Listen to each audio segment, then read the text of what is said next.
پرزیدنت تاجیکستان امامعلی رحمان ماه دکامبر سال 2019 در پیام سالانش دستور داد تا که به هر عائله تا جشن 30 سالگی استقلال جمهوری کتاب تاجیکان شاهاثر اکادمیک باباجان غفورов را تقدیم کنند. برای این طرح سراسری یا ملی از بودجه دولت صدها میلیون سومانی جدا شد. چاپ کتاب را به یک چاپخانه شرکت فراز سپاریدند و طوری از گزارش ها میخوانیم معرکه تقدیم کتاب تاجیکان به عائله ها در گوشه و کنار کشور الکی شروع هم شده است. اما مورخ تاجیک سراج الدین کریمزاده که حالا در شهر سراتوف روسیه در مهاجرت قرار دارد اشتباه های جدی را پیدا کرده است.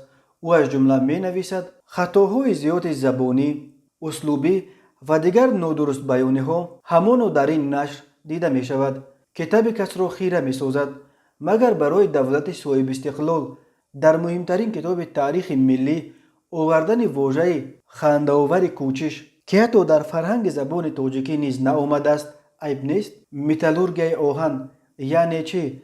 در همین صحیفه کتاب آمده است که 3000 سال مقدم اجداد تاجیک آهنگودازی را آموختند. پس همین مردم می تواند جایگزین واژه متالورگی را داشته باشد. وقتی قرار است که کتاب بازنشر شود مگر ضرور نیست که نام لنین آباد دیگر کرده شود. آخر 30 سال است که نام این شهر خوجند است و نام لنین آباد برای جوان 30 ساله غریب است. در همین صحیفه نام جلیکول نیز آمده است یا باز در همین صحیفه رایون دنغره آمده است. هیئت تحریر کتاب لازم نشمریدند برای خواننده تاجیک SSR را نیز اتحاد شوروی نویسند. سفخاز به نام کیروف شهر قرغنتپه نیز مگر برای خواننده امروز آشنا است؟ رایون ریگر تاجیکستان چی؟